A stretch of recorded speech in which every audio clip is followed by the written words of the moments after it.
Pernah bingung sama apa yang disebut laporan keuangan? Di sini saya akan menjelaskan secara simpel apa itu yang laporan keuangan sehingga semoga dapat dipahami untuk orang awam.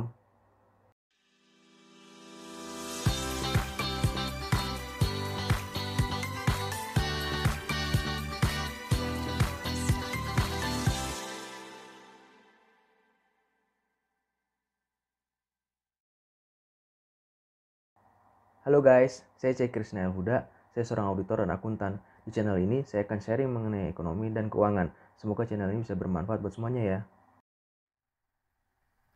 Oke, kita lanjut lagi ya guys.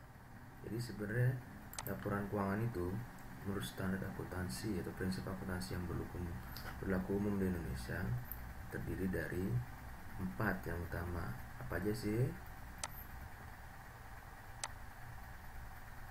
Jadi yang pertama adalah apa yang disebut dengan neraca.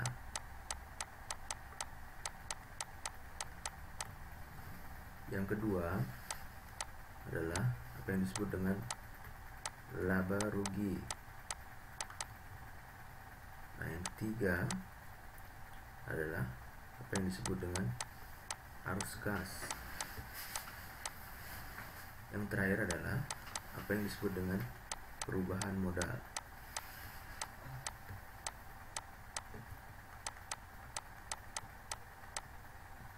Nah, selanjutnya, bagaimana sih kondisi perusahaan mengenai keuangannya? Menurut saya, yang pertama harus diteliti atau dilihat adalah neraca. Nah, untuk mudahnya, neraca di sini saya analogikan adalah sebagai dompet.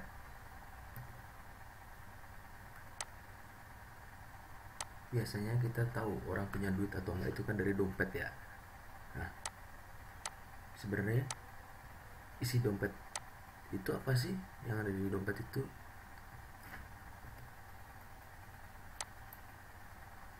Pasti rata-rata isi dompet seseorang itu isinya adalah mungkin uang tunai. Dua apa? Mungkin di situ ada kartu debit.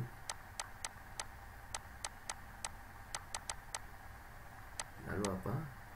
Mungkin dia punya kartu kredit. Nah, selanjutnya kadang-kadang mungkin juga ada bond atau hutang. Yang selanjutnya apalagi sih? Tentu di situ mungkin ada KTP atau data diri. Lalu selanjutnya saya akan menjelaskan mengenai laba rugi. Apa sih laba rugi? Di sini saya akan menganalogikan laba rugi itu adalah sebagai profesi kita atau pekerjaan kita. Misalkan di sini kita adalah sebagai karyawan. Secara garis besar, sebagai karyawan kita akan mendapat gaji. Lalu pasti tiap bulan kita perlu pengeluaran atau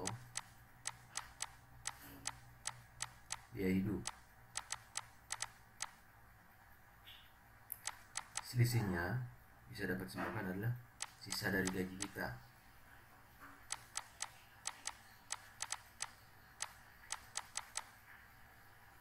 Atau usaha kita. Jadi, apa yang dimaksud laba rugi adalah semua penghasilan pendapatan kita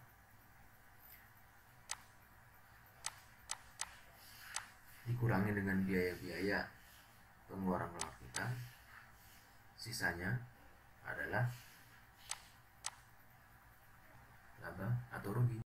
Nah, jadi kesimpulannya menurut saya, kondisi kesehatan keuangan seseorang atau suatu perusahaan dapat dilihat dari isi dompet seseorang tersebut atau isi dari neraca suatu perusahaan tersebut, di mana isi dari dompet atau isi dari neraca keuangan suatu perusahaan sangat tergantung dari hasil atau kinerja profesi atau usaha suatu perusahaan tersebut.